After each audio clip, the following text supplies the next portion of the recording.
একটাই চাই, মেয়েরা পড়াশোনা শিখুক, সমাজে মহিলাদেরও একটা আলাদা পরিচয় তৈরি হোক। অবশ্যই আমরা মানুষ, কিন্তু আমাদের মধ্যেও আমরাও যে পারি, আমাদের মেয়েরাও যে পারে। এবং একটু বিভিন্ন মানে দূর থেকেও আমাদের প্রচুর মেয়ে আসে, শুধু বহরমপুর নয়, বহরমপুরের বাইরে থেকেও কিছু মেয়ে আমাদের আসে, এবং তাদের মধ্যেও একটা কনফিডেন্স জাগিয়ে তোলা যে তোমরাও পারো। বিদ্যার্থী সরস্বতী শুভ্রবর্ণা, তার এক হাতে বাদ্যযন্ত্র বীণা তো অন্য হাতে বিজ্ঞান বিশ্বে এদেশের মেয়েরা বই। শাড়ির আঁচল জুড়ে আদর্শ লিপি, জ্ঞান বিদ্যা শিল্পকলা ও সঙ্গীতের আরাধ্যা দেবী সরস্বতী বন্দনায় একদিকে প্রতিমায় চমক, অন্যদিকে থিমের বাহার।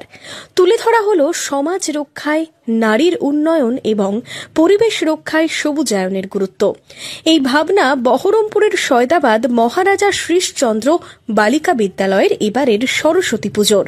রাত পোহালেই বাণী বন্দনা, শনিবার শেষ মুহূর্তের প্রস্তুতি, ব্যস্ততা তুঙ্গে।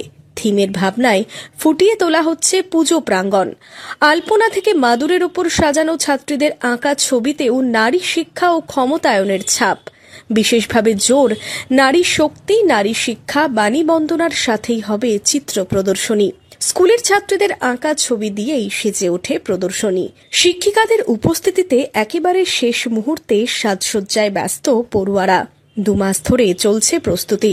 থিমের পুজো নিয়ে আর কি জানালেন স্কুলের প্রধান শিক্ষিকা? মা সরস্বতীকে রেখেছি, এবং তার পাশে রেখেছি যে মেয়েদেরকে আমরা কিভাবে মানে উন্নত করব, এবং তার সঙ্গে সবুজায়ন কিভাবে আমরা, তাদের সাথে সাথেই আমরা সবুজায়নকে কিভাবে আরো বেশি ভাবে প্রতিষ্ঠিত করব, এটাও আমরা জোর দিচ্ছি।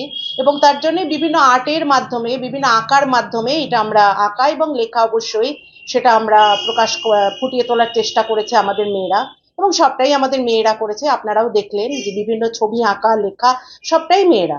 এবং আমরা চাই যে ওদের এইসব লেখা এবং আঁকার মাধ্যমে ওদের ভেতরে যে প্রতিভা সেটা প্রস্ফুটিত হোক। ওদের যদি এই সময় ওরা যদি একটা বিশেষ কোনো কাজ করতে পারে, তখন ওদের মধ্যে যে একটা কনফিডেন্স তৈরি হয়, সেই কনফিডেন্সটা মেয়েদের অনেকটা এগিয়ে নিয়ে যেতে সাহায্য করে। Bureau report, imagine community media.